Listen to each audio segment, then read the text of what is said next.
Back Look Cinema, the podcast.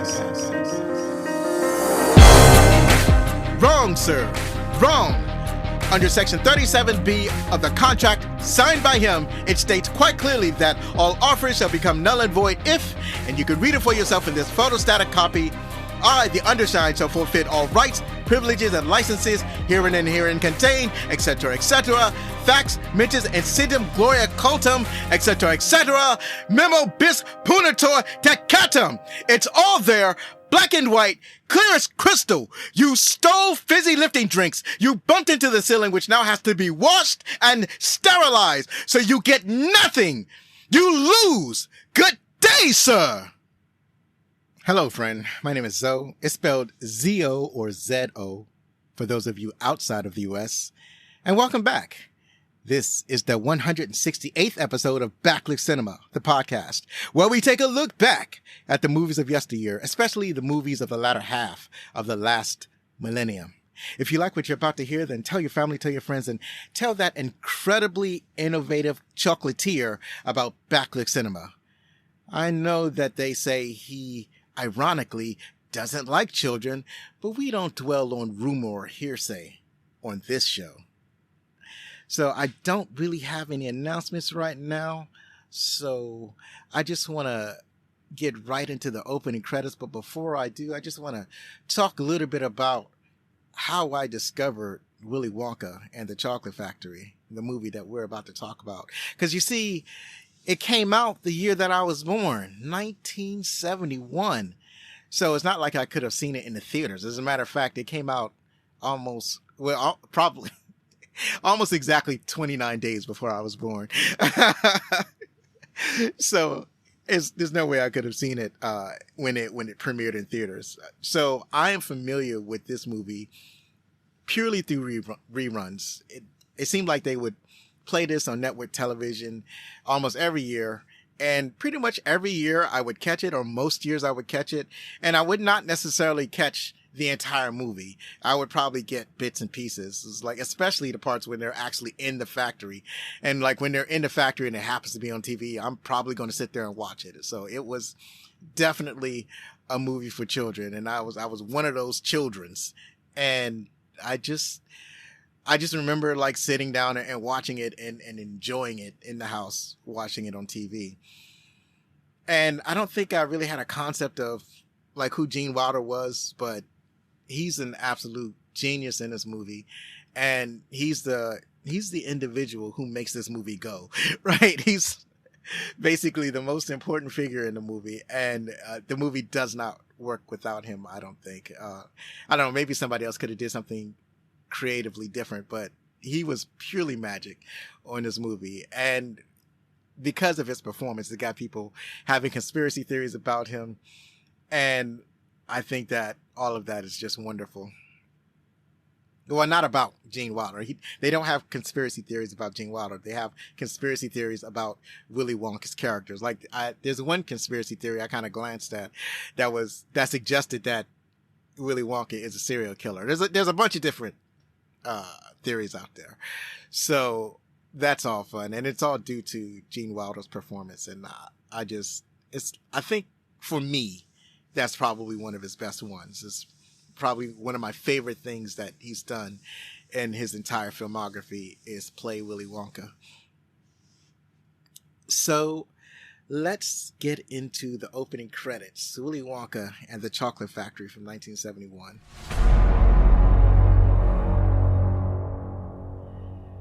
Willy Wonka has spent his entire life on building a chocolate and candy business, and having no heirs or heir apparent, he also had the foresight to seek out a special individual who he felt could carry on the traditions that he created.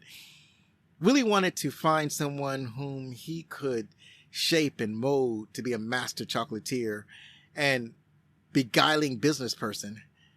He needed someone with whom he could share his most guarded secrets and to ensure that the Wonka brand would remain the best tasting, best selling, and most innovative of all the other candy brands.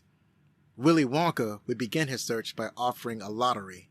Several lucky children will find a golden ticket to his factory, and from these, Willy will find the perfect person to inherit his empire.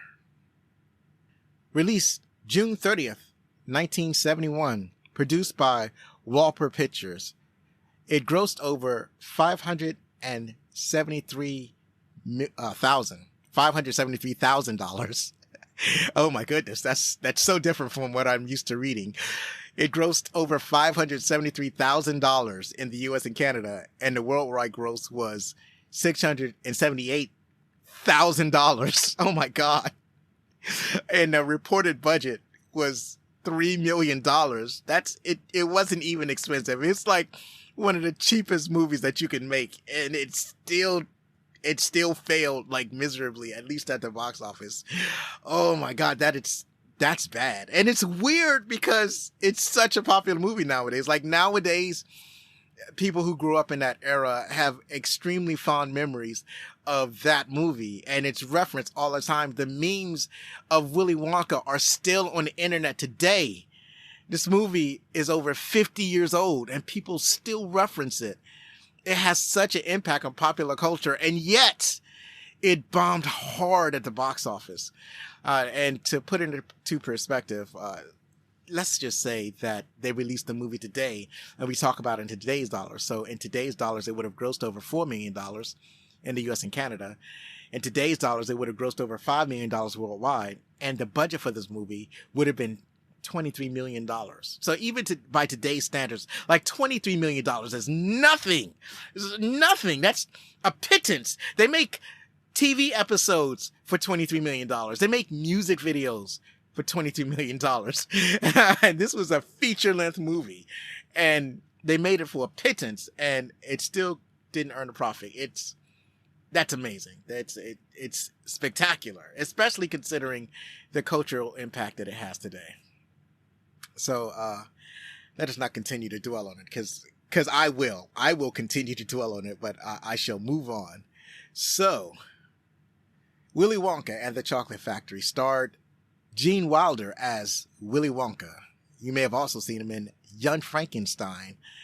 The producers, See No Evil, Hear No Evil, or I'm sure everybody knows him from Blazing Saddles. And it's funny, right? Because the thing about Blazing Saddles is that whenever somebody says about, movie making, they'll make a comment. They'll say like, you couldn't make Blazing Saddles today. And the funny thing is that you couldn't make it back then. People don't realize that Blazing Saddles barely got made for the exact reasons that you think that it couldn't be made today. It almost didn't get made back in the 70s is when it came out. So yeah, the exact same reason. It was racy even back then.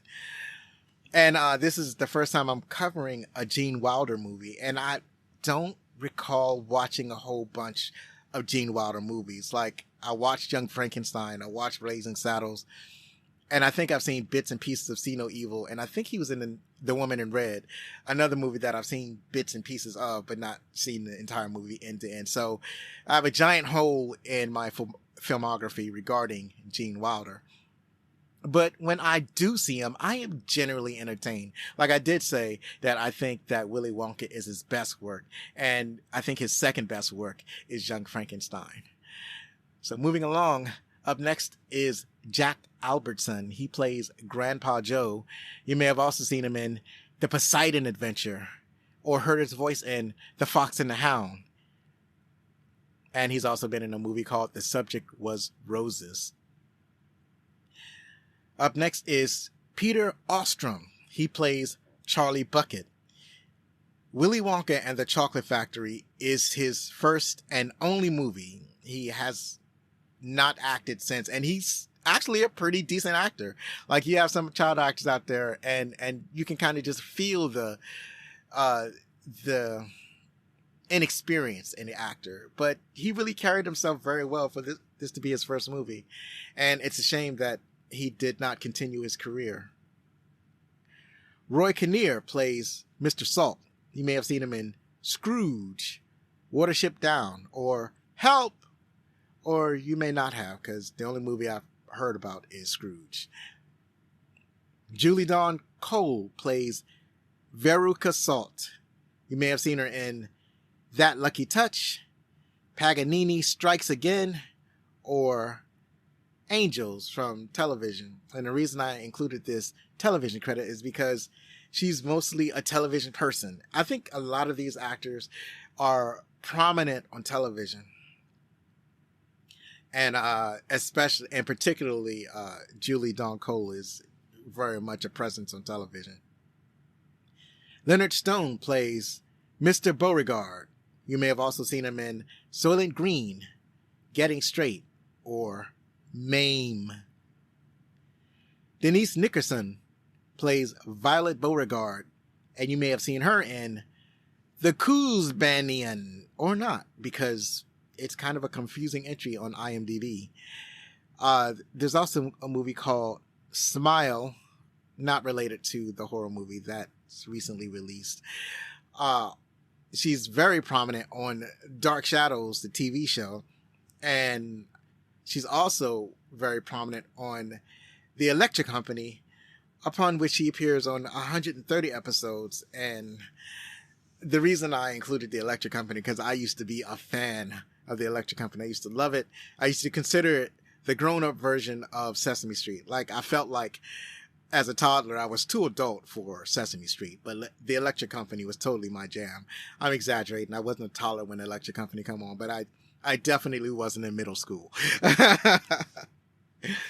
Up next is Nora Denny. She plays Mrs. TV. You may have seen her in Splash, The Gong Show movie, or I Walk the Line. Paris Thiemann plays Mike TV. You may have seen him in Macross. Well, you may have heard his voice in Macross Plus, because similar to Peter Ostrom, this is pretty much his only movie. I think he appeared on like a video game or something like that, but that's about it. Ursula Rate, she plays Mrs. Gloop. You may have also seen her in The Devil's Female, Attention, or Papa Arrives. And that is, I think that's a German movie, and the title is just translated to English. Michael Bollner plays Augustus Gloop. You may have seen him in, he was a voice actor in a video game called Mugen, which is I think it's like a free-to-play, not a free-to-play, it's an open source game or something like that. It's a weird game. It's a weird fighting game. It's not something that you'll necessarily see on your home video system. And like the other actors that I've mentioned, this is his only movie. Diana Soli plays Mrs. Bucket. You may have seen her in Clear and Present Danger or Guarding Tess. Rudy Burgstaller, George Clayton, Malcolm Dixon, Rusty Goff, or Jeff. I don't know. It's Goeffe. I'm not exactly sure how to say it. Issam Hassan, Norman McGlynn, Angelo Muscat, Peep Popee, Marcus Powell, and Albert Wilkinson all played the Oompa Loompas. And they're just adorable in their orange makeup.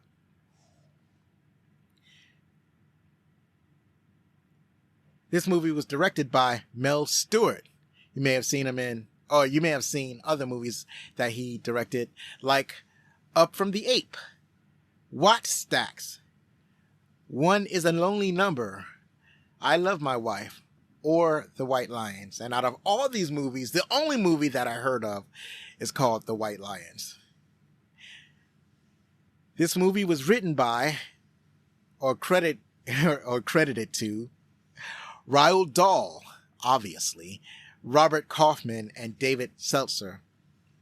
So it's obviously Dahl because Dahl wrote the original novel or children's book upon which this movie is based.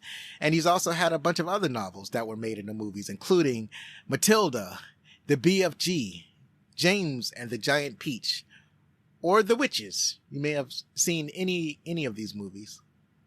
Kaufman, for his part, wrote Love at First Bite, Divorce American Style, Freebie and the Bean, or How to Beat the High Cost of Living, and he also wrote Split Image. And finally, Seltzer wrote Shining Through, The Omen from 1976, Dragonfly, and The 18th Angel. So here's something interesting I noticed when I was doing a little bit of research, just a tiny bit of research.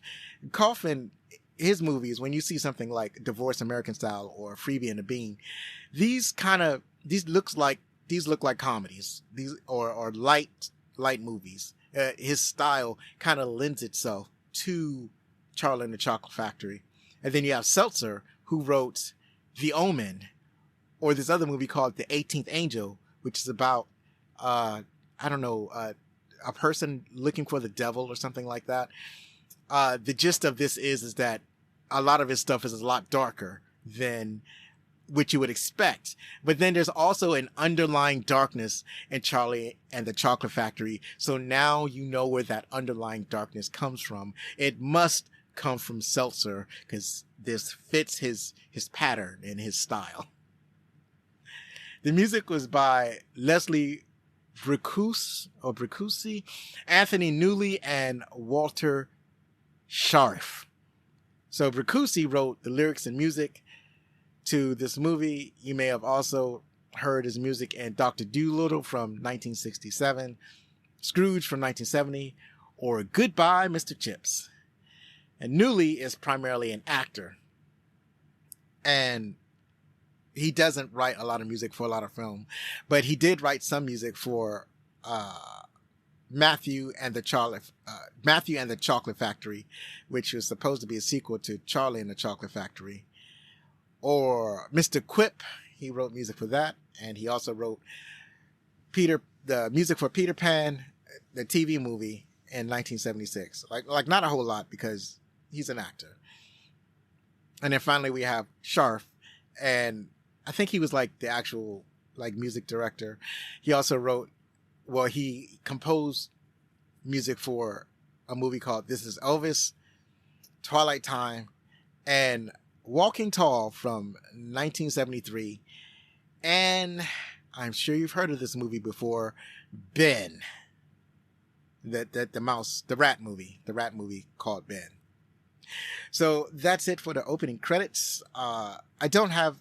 Just the regular announcements, backlookcinema.com/shop.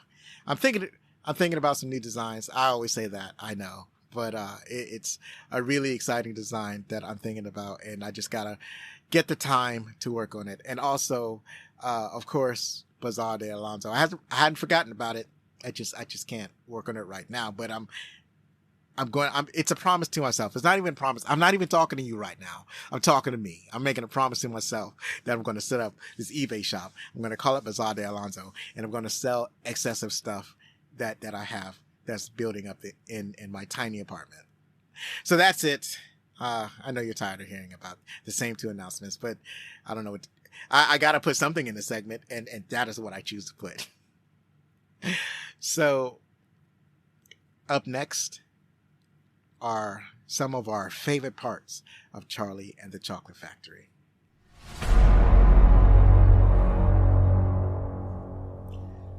I wanted to try and capture and touch on the themes that might be present in this movie. And I gotta say, I was really struggling here, because the only thing I could think of is one of those themes that might be careful what you wish for. And I think there was a theme of greed. Like, greed isn't good. It's like there are certain traits that many of the children have, and they're all related to willfulness and selfishness.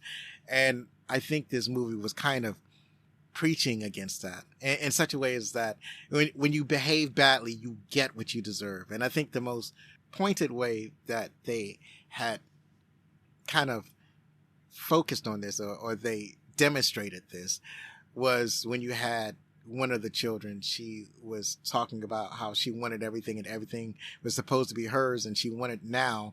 And she was singing this. This was her big musical number. And then at the end of her number, she stood on this platform and the platform determine what eggs were good and what eggs were bad. They were in a room where they had some giant geese and they were laying golden chocolate eggs for Easter.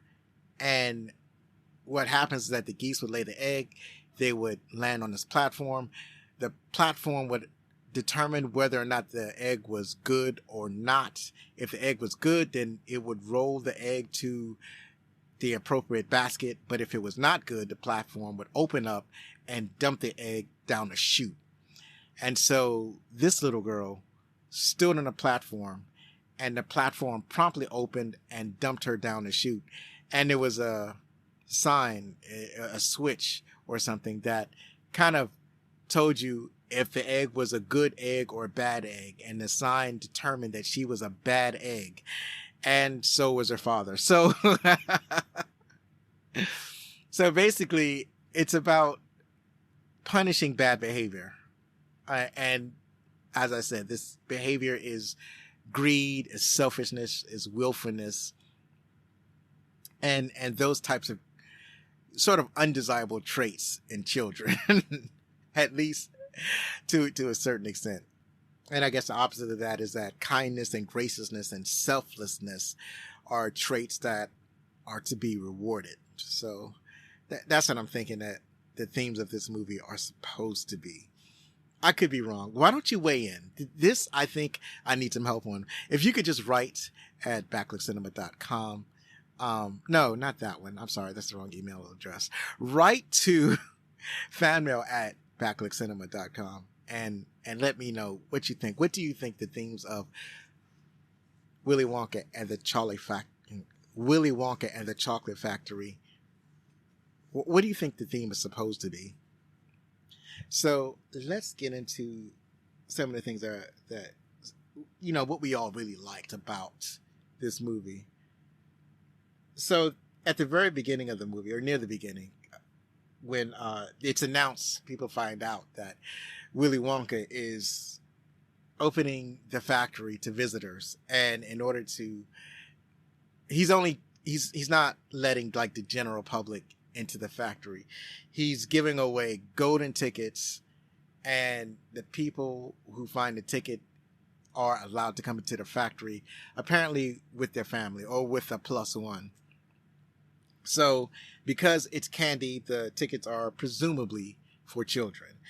And the way the town reacts, really the way the world reacts, because it's a worldwide search. This candy is sold throughout the world. And so you have children all around the world finding golden tickets. So this is a phenomenon, and I like the way they covered the phenomenon. I think it's the world building aspect of what they're trying to accomplish, to show how incredibly influential and popular the candy is. Not even just Willy Wonka, but the candy. And everybody's excited to go to this world-renowned chocolate factory. And how, like, you had kids in school, and the kids are in school, they're trying to learn. They learn that Willy Wonka is inviting people to his chocolate factory, and the teacher's like, class dismissed, and all the kids from all the classes, from all the schools, get out of school in order to find out how they can get into the chocolate factory. It's just,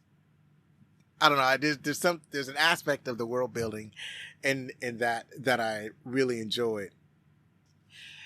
And I want to point out, before I continue, that when I talk about some of our favorite parts, I'm not just talking about scenes in the movie. I'm also talking about any actors that we might appreciate, or any set decorations that we might like, or any particular cinematographic impression that we might get, or a director's choice, or, something, where I'm freewheeling over here when I'm talking about favorite parts. That being said, one of my favorite things about this movie is Gene Wilder. I had mentioned it earlier. He's the thing that makes this movie go. He's just so funny, and there are specific parts, a specific thing he does that I really like about him, and that how he kind of, people are trying to ask him questions. They're trying to ask him serious questions, and he kind of just dismisses them with nonsense. And so, like, he has, before they go into the factory, he has children sign this contract And it's like a giant contract that's I think it's on the wall like a poster, and the start of the contract is like very large words that's easy to read, but then as you get down to the end of the contract, the words get smaller and smaller, and just before the place where the children are supposed to sign the contract, the words are absolutely tiny, like almost illegibly tiny, even though the contract is really the size of a wall.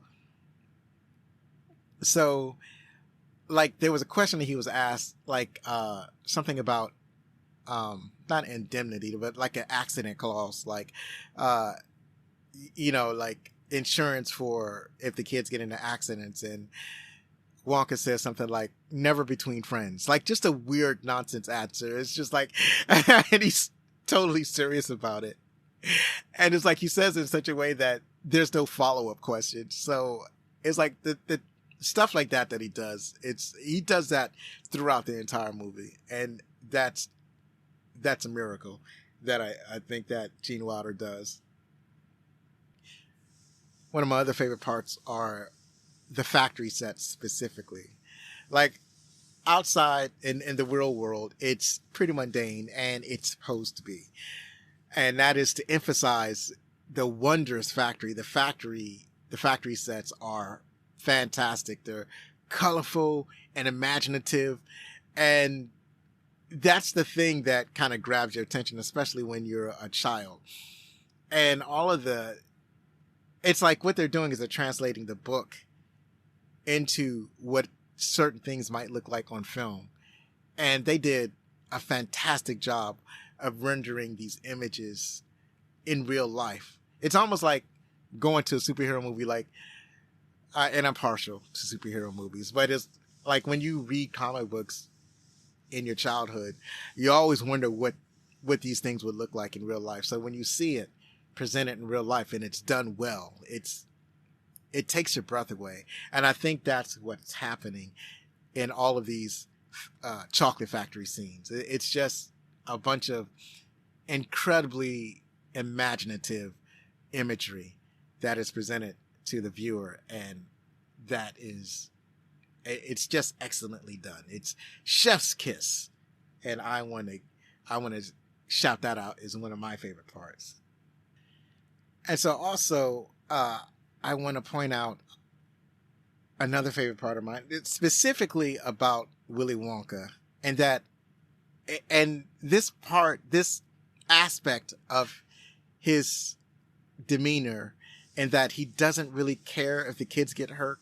That particular aspect is the kind of thing that lends to the conspiracy theories that he hates kids, or the conspiracy theory that he's a serial killer or something like that.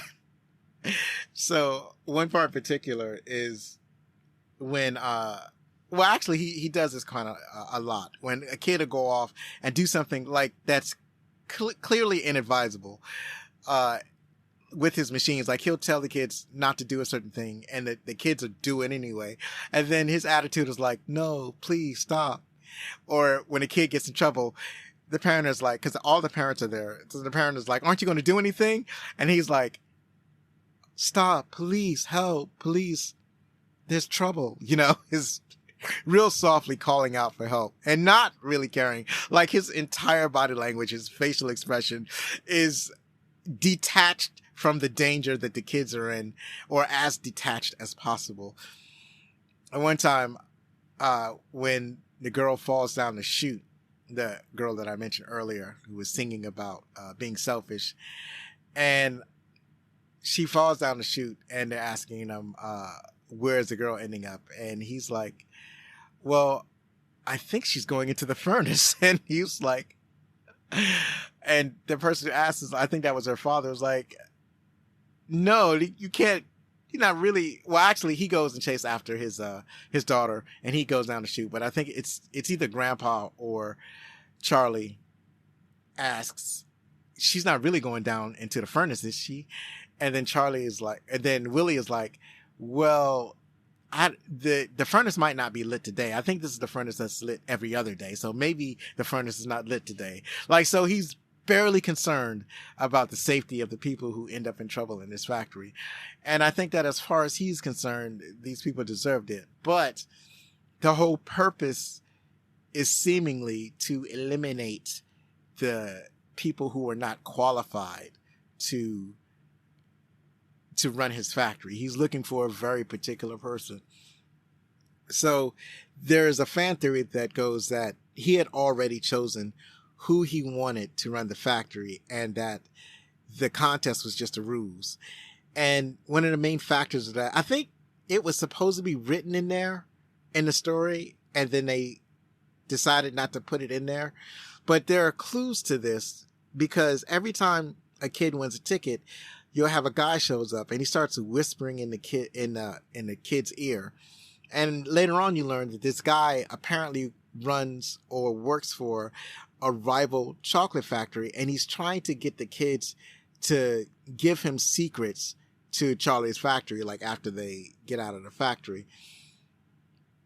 And at the end of the movie, you find out that it's not an employee of a rival chocolate company or candy company. It is actually an agent who works for Willy Wonka. He sent out an agent to try to tempt the various children to double cross him.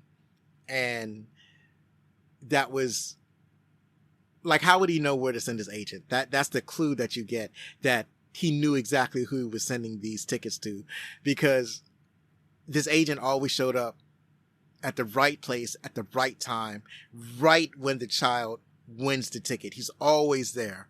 So that's the clue that you get, that Willy Wonka had predetermined who was going to run the chocolate factory. So that's a neat theory, and I like it. And that's my other favorite part. That's my final favorite part of the movie, is a theory that Willy Wonka knew all along that he wanted Charlie to run the factory, and that the whole contest or the whole factory visit was kind of a ruse. And nobody knew that that's what he was doing. He only revealed that at the very end of the movie. The only thing that people knew for certain was that they were supposed to win a lifetime supply of chocolate. That's what they thought they won. But instead, what they actually won was a chance to inherit Willy Wonka's factory. So I like the way that the whole thing of that was set up. The only thing that, and maybe you can help me out with this because I'm not exactly sure. So the speech that I read at the beginning, that's Willy Wonka yelling at Grandpa Joe, because Willy Wonka is angry at something that Charlie Bucket did, or actually Charlie and Grandpa Joe. So while they were on tour, everybody did something to get in trouble in the chocolate factory. One kid was drinking chocolate from the chocolate river and fell in, and then had been sucked up into the works of the factory. One kid was she's a chewing gum enthusiast. She was warned not to chew this special gum that Wonka had created, but she chose to chew it anyway, and something bad happened to her. One kid, as I mentioned, fell down a chute because she was singing about being selfish. And, different things just happened to different kids. And even Charlie did a thing where there was a fizzy drink, and Willy Wonka had warned everybody not to try the drinks because they were not ready yet. But Grandpa Joe and Charlie, when the tour group had left the room, they stayed behind and they tasted the drink, and they started to float to the ceiling, and it was actually floating to the ceiling fans that threatened to chop them into pieces. And then they figured out that if they burped, they would lose their buoyancy and they would float back down to the ground. So everybody had disobeyed the rules. But unlike everybody else, Charlie and Grandpa Joe didn't get caught up in the factory works. But nevertheless, Willy Wonka was angry at them anyway. And he said those things like, he said, you broke the rules, and like actually what happened was Grandpa Joe at the end of the movie, he goes to Wonka's office and asks, where was the prize? Where's a lifetime of chocolate? And Wonka says, you're not going to get it because you broke the rules. And Grandpa Joe says, what rules? I don't understand. And then that's when Wonka read the contract and said that they get nothing. And then Grandpa Joe was like, well, I know that there's, this other person, they'd be interested in this never-ending gobstocker because Willy Wonka had invented this gobstocker that never runs out of flavor. Like you can chew on it apparently for eternity. And Grandpa Joe threatened to sell this secret to the competitor. But before they walked out the door, Charlie decided that that's not who he was. So he takes the gobstopper and gives it back to Willy Wonka, knowing that he would never win this prize. Like he broke the rules and he was just going to accept his Wonka's judgment on that. And then Wonka turns around and praises Charlie for being the exact person that he wants to not only win the prize of a lifetime of chocolate, and then he springs on him that Charlie is going to inherit the entire chocolate factory. So the thing I needed help on is, because I'm still stuck on why Willy Wonka changed his mind about Charlie, because he seemed really angry with Charlie, because I think that he had already chosen Charlie to run the factory. And I think he was disappointed that Charlie turned out to be like all the other children, like kind of willful and disobedient. And that's not the type of person that he wanted to run his factory. And then at the last minute, he changed his mind, apparently because Charlie showed the type of character that Willy Wonka was looking for when Charlie turned over the gobstocker, gave it back to Willy Wonka in order to show that he was going to do the right thing, even when he got caught breaking the rules or whatever, even if it meant that that he won't get the lifetime supply of chocolate that he was expecting. So this is my guess. I'm guessing that is why Willy Wonka changed his mind about Charlie. But am I wrong? Did I get it mixed up? I would like your feedback on this situation. So that's it for our favorite parts. And up next, I want to talk about the trivia. So here we are with the trivia top 10. We're going to talk about the top 10 things I found out on IMDb about Willy Wonka and the Chocolate Factory. Starting with this. When Gene Wilder died in 2016, Peter Ostrom changed his social media profile to former child actor, veterinarian, inherited a chocolate factory on April 29th, 2016. So that's a charming thing to write on a profile. After reading the script, Gene Wilder said that he would take the role if Willy Wonka under one condition, that he would be allowed to limp and then suddenly somersault in a scene when he first meets the children.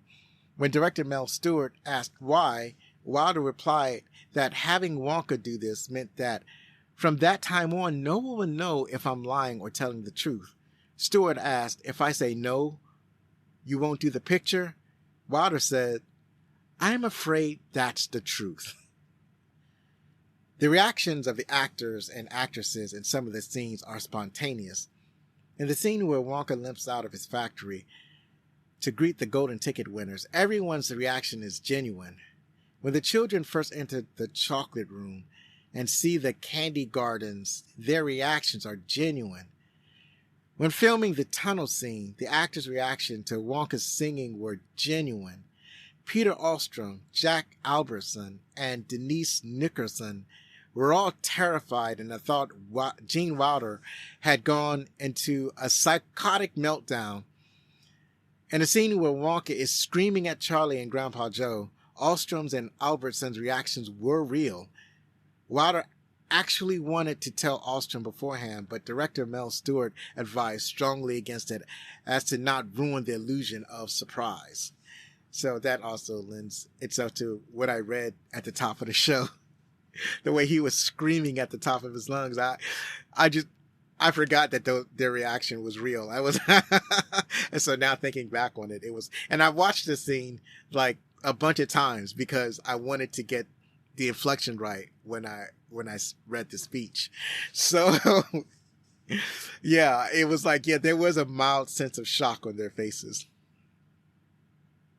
In the DVD commentary, Peter Ostrom mentions that towards the end of the shoot, with him being the only kid left, he and Gene Wilder often ate lunch together. Fittingly, they finished those lunches by sharing a chocolate bar for dessert as they walked back to the set. Ernest Ziegler, who played Grandpa George, was nearly blind from poison gas in World War I, so he was instructed to look for a red light to guide him where his characters was meant to be looking in a specific direction. So that's fascinating. The Chocolate River was made from 150,000 gallons of water, real chocolate, and cream. The filmmakers had to change the formula for the Chocolate River because originally the concoction they were using turned blood red. Because of the cream, the mixture began to spoil, and by the end of the filming, it smelled terrible. Michael Bollner, who played Augustus Gloop, later described it as dirty, stinky water. Yep, sounds pretty gross. This is the only film role for Peter Ostrom, who played Charlie Bucket. Ostrom turned down David L. Wolper's offer for a 3-movie contract because he wanted to keep his options open. And turns out would not have mattered anyway because this movie did not do well. After feeling underwhelmed at the premiere, he bought a horse, which led to him becoming a veterinarian. Ostrom only tried to return to acting once when he auditioned to play Alan Strang after Peter Firth left the Broadway production of Equus in 1975. As of 2013, Julie Dawn Cole, who played Veruca Salt, is the only one of the child actors who was still acting.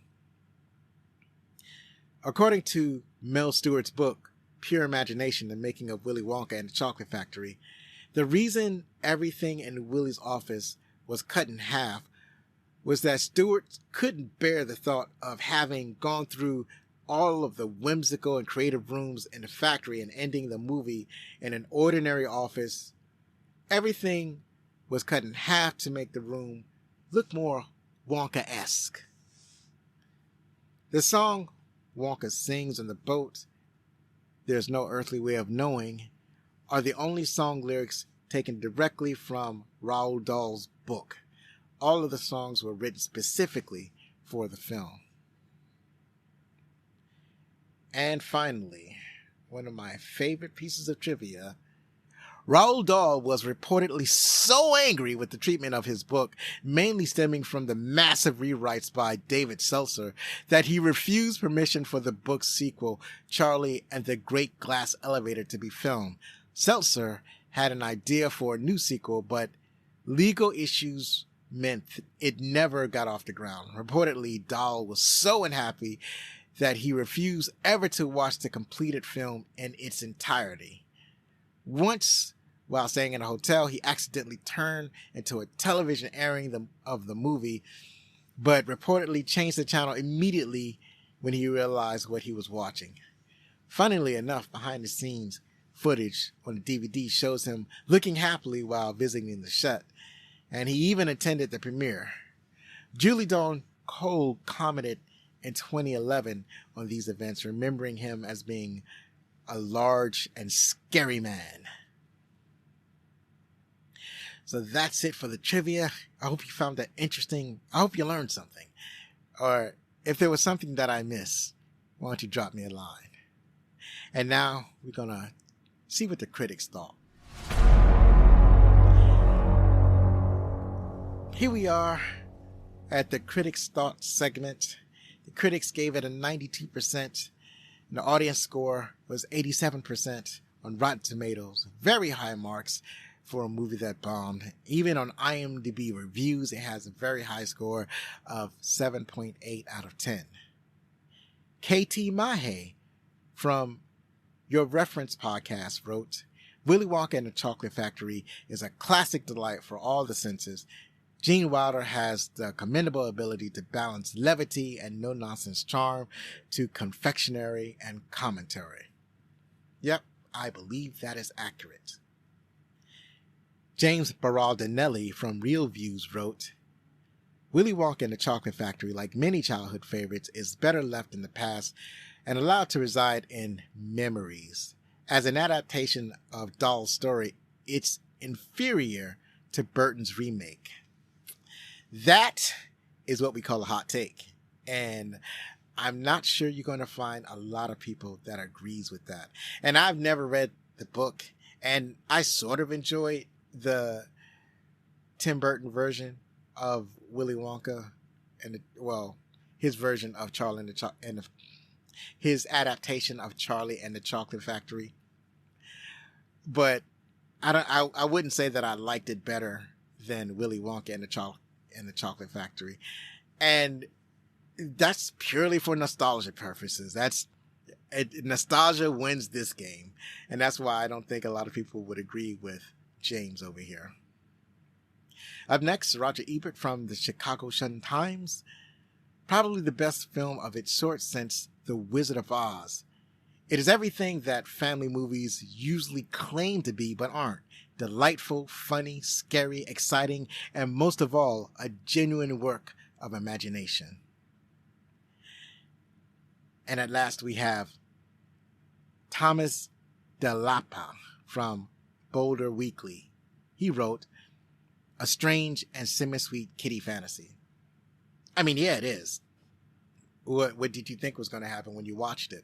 The funny thing is that I wanted something with more substance, as far as, like, this was a Rotten Tomato review, and I wanted something with more substance, but there were only 2 Rotten Tomato reviews on Rotten Tomatoes, so, at least from the professional critics.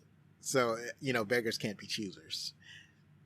Finally, Willy Wonka and the Chocolate Factory is, as of this recording, available on Max. That's it for today. Next week, I want to talk about a movie that's just as whimsical, fun, and perhaps a little sinister. So join me next week and let us cosplay as a 60-ish-year-old English lady caretaker.